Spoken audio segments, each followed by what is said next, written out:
Hi, students. How are you doing? Welcome to NIRC. Thank you so much for the support. Hope you all are doing great. So I came across a video, and man was talking about how them white people said that they were not going to vote for Democrat. Why? Because they did not want their kids or didn't want anything to happen to their children. They do not want to go to war and die and the rest of it. So now what is going on? What is going on? It looks like they are flogging you people back, left, center, and all that. And I have not even seen you people being so aggressive, talking about what they are dealing with you, how they are dealing with you. That is to tell you that everything that happened in November was all masterminded. You all thought it was not going to reach you. You all thought it is always a black thing and all that. And to white women that are all over the internet looking for a way to bring black people down or looking for a way to call black people to tell them that you all are not doing enough. I do not see even you people doing anything, opening your mouth. See, let me tell you something. You cannot say that you dislike water. I don't shower with water, but the same water you say you do not shower with, you want to drink it. You have to choose one. It's either you don't drink water and you don't drink water. You cannot say that you do not care about us and it is showing, and you at the same time want our help. It is not going to happen. Black people have a lot of pressing issues that is affecting them at this point in time that they are trying to take care of. So if you have a problem, you know what? Go take care of your problems squarely, and we said that we are going to take ours squarely. You are all over showing us how anti-black you are, and you know what? It is nothing but it is only rooted in white supremacy. Let's get into this video. Hey, remember when the right-wingers told us they wouldn't vote for a Democrat because they didn't want their sons and daughters dying in pointless wars? And remember when these very same people said they were rocking with Payless Putin because he would put these other world leaders in their place? Well, what say ye now that Grandpa Grabby Hands is trying to put his grubby paws on not one, but 3 different international places? Not to mention Mango Mussolini is suddenly making it his mission to make up new names for the map. Looking at you, Gulf of America. Quick question for the Coppertone cowards, cadre, or cronies. Do we count this as one tally towards the many lies of the Tangerine Tyrant, or is this a triple? Either way, we are fixing to have us a little chat about this wannabe warmonger and his weirdly 1940s wish list. First and foremost, this motherfucker says he wants to make our maple-flavored friends the 51st state. The fine folks that provided us with the Geneva suggestion simply said no. They did, however, provide a counteroffer to alleviate half-price Putin of a few states and turn them into provinces. Quick question for Canada. Can y'all put in a bid for Alabama? We are the most biodiverse state in this bitch, and if we could get rid of the racists, we would have this joint rocking. Anyways, as I was saying, our second stop on Save-A-Lot Stalin's World War III tour will be to slide by and see the good people of Panama. But bartender, we have to take the Panama Canal back. The chump-in-chief says it's being abused by China. Shut up. No one cares what comb-over Castro says. It's all made up bullshit. Sorry. Sometimes when I am overwhelmed with stupid, I just explode. Fucking Panama.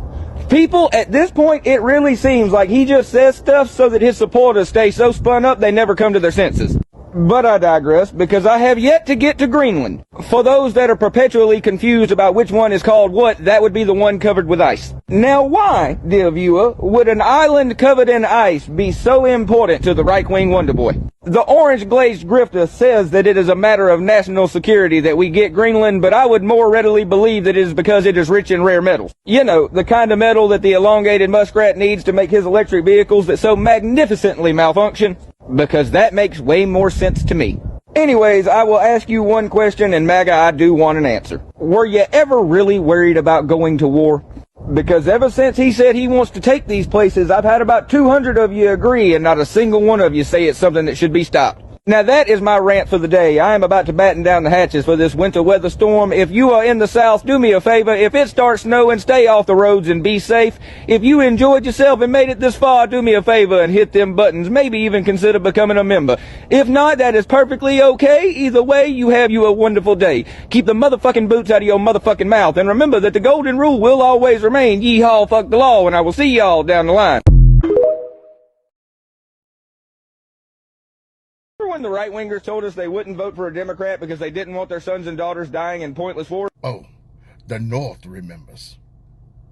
My name is Lord Macatron, Mario, and I am tired of the male bovine excrement. Seriously though, that bullshit talking point from MAGA supporters about how supposedly anti-war Trump is, it just doesn't fly.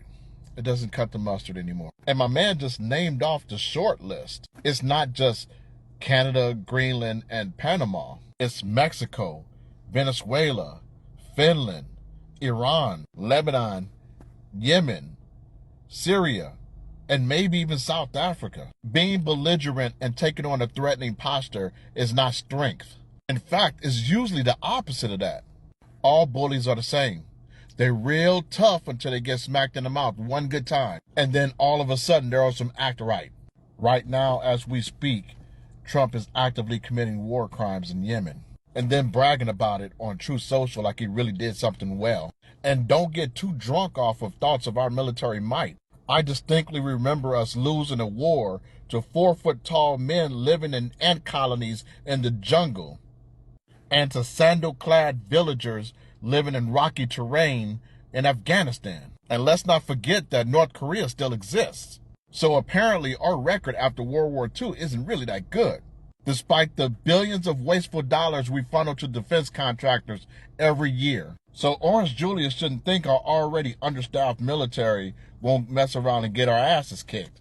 And to try to do this unilaterally against the whole entire world is suicide. Anyway, like, comment, follow, stitch, duet, whatever. And y'all be peace. Oh, and if you think that racism doesn't exist and this administration is targeting people of color, I want you to remember that yesterday you guys were able to protest with 0 arrests, no repercussions, go back to work today, live your life, and breathe nice, fresh, clean air, free air.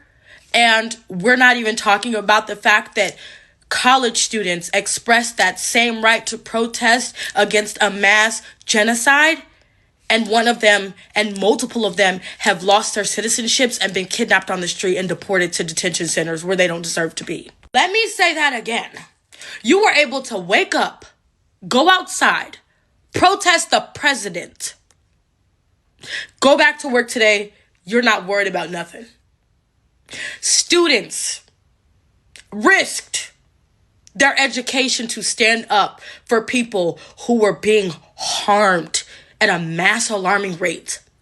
They stood in solidarity just for people in masks and plain clothes to pull up on them on the sidewalk, throw them in the back of a car, and take them across the fucking world in chains. That is called privilege. And if you stand for that, you stand for nothing. It's so obvious that for a lot of people, specifically non-black people and some black people, it's easier for them to adopt anti-blackness than to unpack their anti-black sentiments. A lot of people, non-black people primarily, and black people that are in certain groups like the far left and the far right, believe that black people vote for the most surface level things when choosing to support a political party or a certain politician. So in their mind, they believe that we only supported Barack Obama because he's black, right? And the same thing is true of Kamala Harris. We only supported Kamala Harris because she's half black, or in our world, black, because in the United States, when you are half black, you have traditionally been included in the black minority group. They never take into account that black voters are the most pragmatic voters in this country. We are not like every other voting bloc in this country. We have to take into account how things will ultimately impact us from both sides of the aisle, from the Democrats and the Republicans. And we as a community vote collectively for the candidate that we believe that is not perfect. We don't believe that anyone is perfect. We vote for the party that we believe, one, has an opportunity of winning, and also that will cause our community the least amount of harm.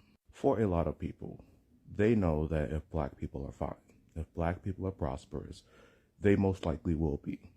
But for a lot of white people and non-black people in general, and some black people that allow themselves to be weaponized against the black community, be it on the left or on the right, they don't care about protecting black people, ensuring that black people are stable, ensuring that black people feel safe enough to advocate for other people abroad. But a lot of people, non-black people and some black people that allow themselves to be weaponized against the black community will send a lot of vitriol towards black people for simply saying, we told you so.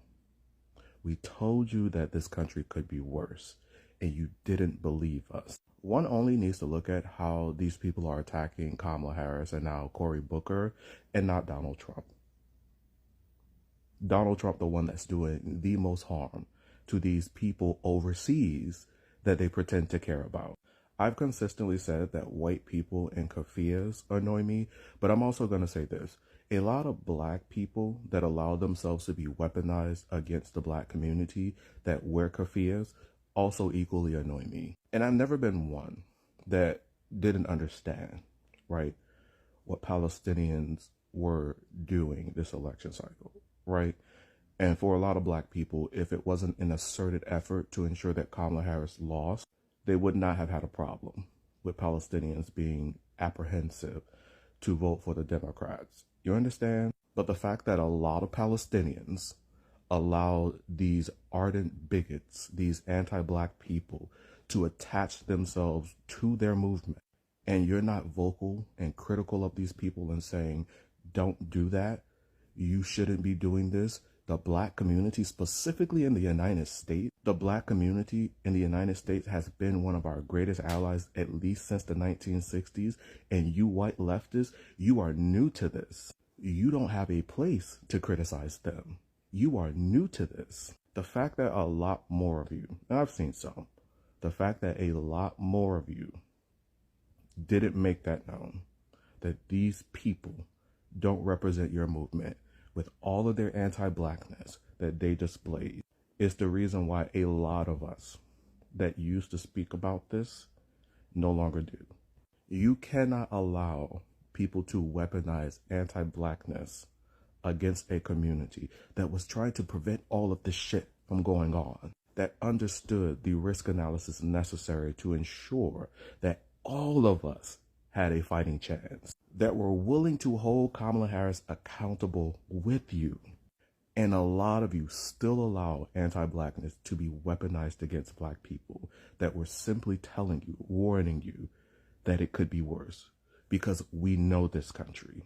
And you still expect for those black people to advocate for you when none of you have done the re-examination of how you contributed to the divide.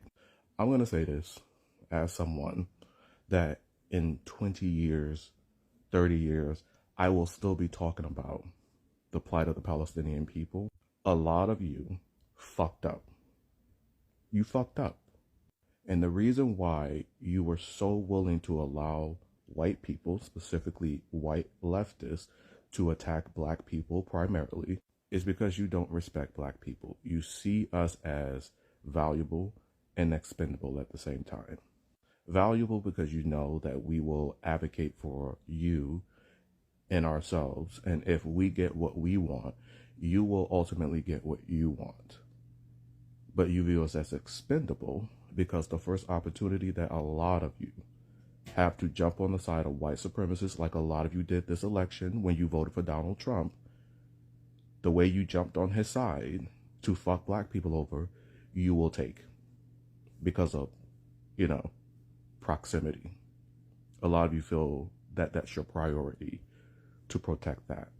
A lot of you really, really believe that you do a good job of hiding your anti-blackness, and I can promise you that you do not. When I tell you that I actually do the due diligence in going through people's pages before I determine that they're being unfair, specifically when it comes to criticizing the Democrats and only the Democrats, and claiming to be leftists, doing everything in their power to ensure that the Democratic Party loses and not the Republican Party, a lot of their critiques, amazingly, almost as if it's intended, falls along the lines of where black voters traditionally will fall, traditionally will advocate for. What a lot of non-black people fail to do in every single election is risk analysis. This is risk analysis that black voters have to do, that again, non-black voters don't typically do. For a lot of non-black voters, they are so convinced in their mind that no matter who wins, they're going to be fine, or no matter who wins, it's going to be the same outcome.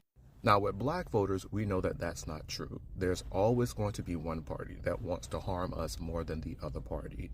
So we actually do listen to both parties and vote against the party that we know will cause the most amount of harm to our community. And by proxy, if we are paying attention to what's happening to our community, the risk analysis that we do every single election cycle, we know that if the candidate wins that we ultimately decided to support, the other communities, the other marginalized groups will benefit from that win. You see, a lot of you show your anti-blackness when we go through your material, and the only things that you're criticizing, the only people that you're criticizing happen to be black politicians and black content creators. You weaponize your audience against black people. You weaponize your black friends against black people, as if that's not something that we have seen throughout the generations, where black people have sided with other groups of people against the black community. We see your anti-blackness for what it is. It's the fact that a lot of you actually believe that black people are incapable. And this is when you use your black friends and you weaponize them against us, because they have made these arguments that black people are incapable of doing the risk analysis that we do every single election cycle. And we are simply just supporting these politicians because they are black, or we believe that they're going to give a handout to the black community. When you know, and black people that allow themselves to be weaponized in that way know that that is simply not true. You see, when black people vote in this country, we always vote for harm reduction, because we know this country better than most non-black people, including most of the white people. Because a lot of us can trace our generations back to at least the 1700s. We've been here longer. We know what this country is capable of, and a lot of you simply do not. I remember seeing the article of Khalil Mahmoud's wife basically saying, reaffirming what I already knew.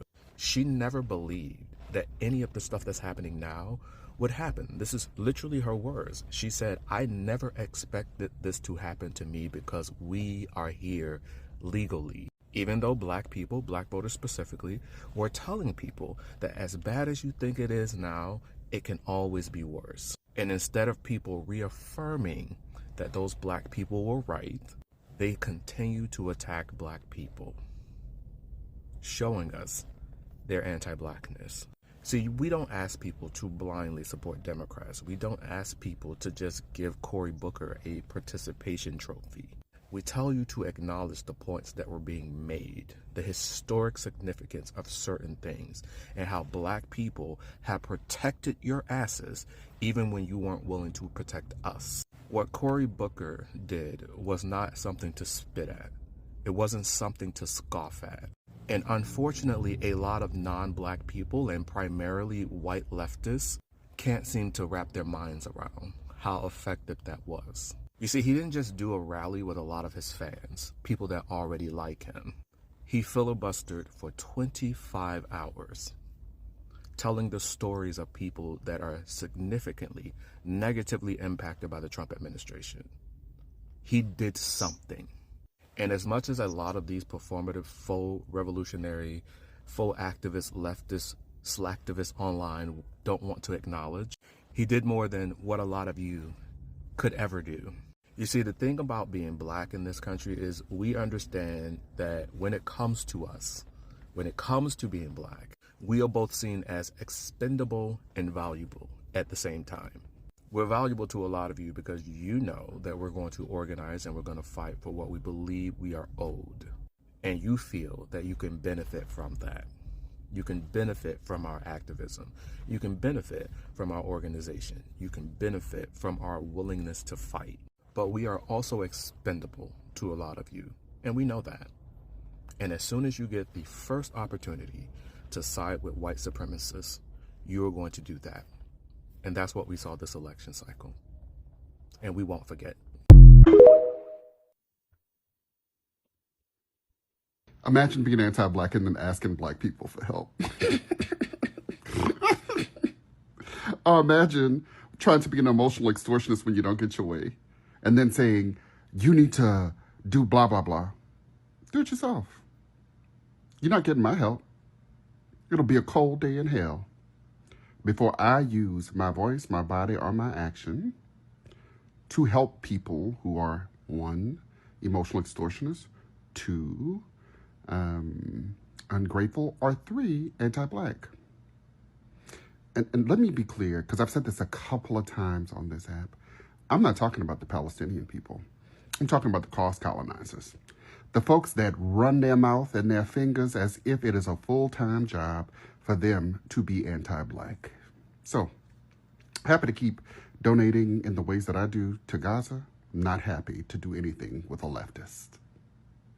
I told you guys months ago what it was going to look like when this administration began to fail. In that video, which was seen by over 3 million people, I told you he would fail for two key reasons. First, because he can't lead, and second, because he would pick the wrong battles. Now let's look at the evidence that proves me right. First, on his inability to lead, we know that real leaders know how to build and empower a team. But look at what he's done. He wrote an executive order to give Elon Musk power that he didn't himself know how to wield. And despite having control of every lever of government, he told his cabinet to simply obey Musk. And it was only because his lawyers told him that wasn't technically legal that he ultimately and reluctantly admitted that his cabinet secretaries were in fact in charge of their own departments. It was his inability to lead that led to the nominations of Pete Hegseth, Tulsi Gabbard, and Michael Waltz. Three unqualified embarrassments whose complete fuck-up with the signal disaster put our national security at risk, not to mention the lives of American soldiers. And of course, this is all on top of his spending freeze and reckless layoffs that are either jammed up or outright blocked by the courts. It was all of these symptoms of his inability to lead that led him to my second point, his inability to pick winning battles. He's such an incompetent leader, he couldn't even deliver easy wins like tax cuts or investments to try to lower egg prices. This pushed him to a point of desperation to where he's now fighting far riskier battles over trade and hasty deportation, the latter of which highlighted by the suspension of a Justice Department lawyer named Erez Riveni for the simple fact that he failed the impossible task of defending the administration's deportation of an innocent man to El Salvador, a deportation that plainly defied a judge's order, despite his boss, Pam Bondi, giving him no evidence or explanation to support their case. But apparently to the Trump administration, it is unacceptable for a lawyer to say, I can't do my job because I have no evidence. And Pam Bondi defended the decision to suspend him by saying, at my direction, every Department of Justice attorney is required to zealously advocate on behalf of the United States. Any attorney who fails to abide by this direction will face consequences. Let's just bypass the fact that in defending the Constitution, Ruveni was absolutely advocating for the United States, and simply point out that bosses who rule with fear and punish without cause create a toxic culture of productivity-killing survivalist behavior, virtually ensuring that his already inept administration finds a way to slide even deeper past aimless ineptitude and devolve completely into a quivering, malodorous cesspool. And it's only been 2 months.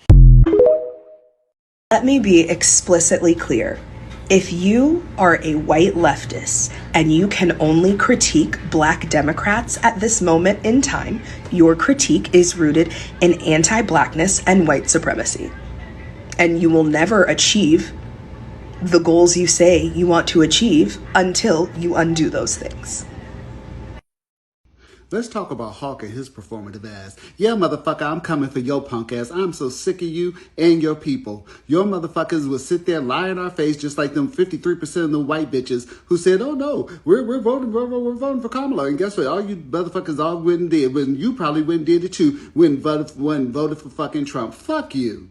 Fuck you. Because if you motherfuckers, you white motherfuckers, didn't go vote for Trump, guess what? Cory Booker wouldn't have to do a goddamn thing because Kamala would be the fucking president. How about that? Put that in your motherfucking peace pipe. And the next time, well, I won't see your ass no more because I didn't block you. But here's this is for you. Fuck you, motherfucker. Kiss my ass.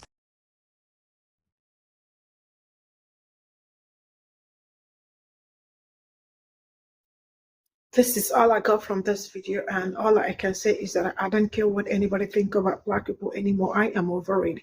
I don't care how you people wake up and want to call Black people out. I don't care if you want to be anti-Black, but one thing I know for sure is that one day that anti-Black is going to catch up with you like it is catching up with a lot of you this very moment. Yes, it is catching up with you. You cannot hate me, right? How dare you? You do not like me, but you want me to help you. You do not care about me, but you want me to assist you to speak up. No, that thing don't work anymore. It doesn't, it is no more going to work, right? that I do not see a lot of white people speaking up for what is going on. It is happening all over. It is happening to people that look like me, the slow G side, because majority of the people most time think it is only happening to every other person. It is not happening to people that look like me, but you all know. You all know that it is happening because black people have been saying it for years. Black people have been screaming it, talking about it, and also being their own agitators. I do not see any of you come out to assist. I do not see any of you say, I know your community is hurting. How do we help? How do we come in? No, you all are always looking for a way to bring people that look like me down. Not just only that, you are bringing me down and you still want me to assist you. How am I supposed to assist you? How am I supposed to help you? No, it is no longer that time that you have to slap this chick and I am going to turn the other chick. It is no longer happening that way. You are not even getting any chance to slap at all because I am landing it back to you. No more. When I say no more, I mean it. You all can say what you want to say, do what you want to do, as long as you don't bring that BS close to us. Because enough of your BS. Black people wake up every day to your BS. Right? The best you all know how to do is to wake up and criticize people that look like me when your shit is all out there smelling real bad. Go take care of your home before you come out to look for people that are not looking for you, because so far I do not see my people looking for you. We are not looking for anybody. Black people been standing tall, fighting it all by themselves. You all cannot even, like, just how many months? It's been 2 months, but you all cannot stand it. It is like all over your faces. You all are screaming. You all are crying. Well, this is what some people that look like me have been going through how many years? How many years that they've been going through this? For just 2 months. You all are screaming. You want attention. You want us to call your name. You want us to recognize you. As who? As who? Any chance you get, you use it and call black people the G-siders and the rest of it. Now, let me make this clear. Black people do not care anymore. If you are those white women that are out there looking, you are an attention seeker. Because if you have a job, you definitely will be facing your job squarely. And if you also say that you do not have a job, I expect you to pack up your things and move to wherever you think that you are going to do the fight very well. Congo is bleeding. Haiti is bleeding. Sudan is bleeding. You think the only thing black people got the chance to talk about is about Palestine. I am not saying what is going on in Palestine is good. It is very bad, right?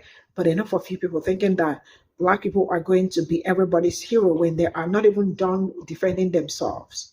You all can see everything going on within 2 months. It's been affecting black people. You all are privileged and you all are also oppressors because you all are seeing everything going on and you all are not doing anything to stop it. The best you all could do was to protest, and the protest was just a big time flop. And some of you are looking for bouncing castles to make your children comfortable. We see you all with all your dogs and all that. That is to tell you how privileged you all are. But you all will never accept it because you all have never been in black shoes. I hope someday. And now this is it. They tell you that, oh, yeah, we are ready to work with you. Liars from the pit of hell, because you are not ever ready to work with anybody.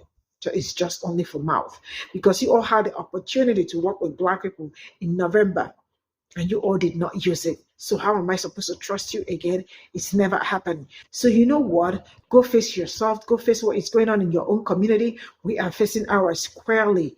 See, we are ready to come out. I ain't nothing making black people come out. If you continue to be leftist or whatever you call yourself, that is in your pocket. At this point in time, black people do not care. Bye for now.